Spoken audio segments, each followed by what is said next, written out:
Welcome back. This week I'm continuing my animal cake series with this cute little hedgehog cake. It's made in a domed pan, and I'm using some homemade pan relies here just to grease my pan really thoroughly with a silicone spatula. You can also use a nonstick spray or baking spray, but I do recommend using a heating core like this to help your cake layer bake more quickly and evenly. After filling my pan with my chocolate cake batter, I let it bake for about 45 minutes in my preheated 350-degree cake oven until a toothpick came out with a few moist crumbs. I let it cool fully, and while I did that, I worked on making 3 different shades of chocolate peanut butter buttercream. Once my rounded cake layer had fully cooled, I popped it out of my pan and very carefully removed that heating core from the bottom. It should slide out pretty easily as long as you grease it well. I then used a serrated knife to cut my little hedgehog cake into 3 different cake layers, and I also cut off part of that bottom layer to help it sit more easily and at a slight angle on my cake board.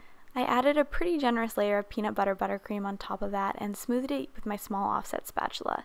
I repeated this process with my remaining chocolate cake layers, and after they were all stacked, I carefully spread a crumb coat all around the cake, which is super important on a cake like this because it helps trap any rogue crumbs and it also helps the cake keep its shape.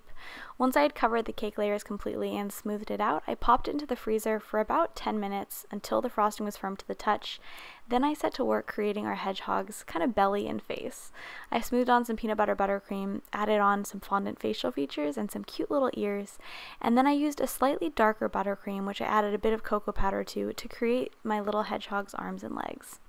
I'm using a large piping tip here to make these, and I'm starting in the center and working out towards the edge. We're going to pipe our hedgehog's little quills all around this and kind of cover up the edge of those arms. I'm using a small grass piping tip to pipe my quills, and I found that the quills have so much more definition and look so much cuter with the small piping tip instead of a large grass piping tip, so keep that in mind if you want to recreate this cake. Once I covered the entire cake, my hand was super tired, but I was so excited that it was done.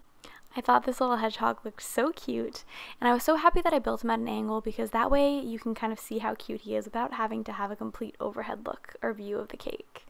The finishing touch was, of course, to add on a little party hat because just like all my other animal cakes, this little hedgehog is also a party animal. Thank you guys so much for watching this video. I hope you enjoyed it. If you want to make this cake at home, the recipe is up on Chelsweets.com along with all of my tips and tricks. So until next time, happy baking!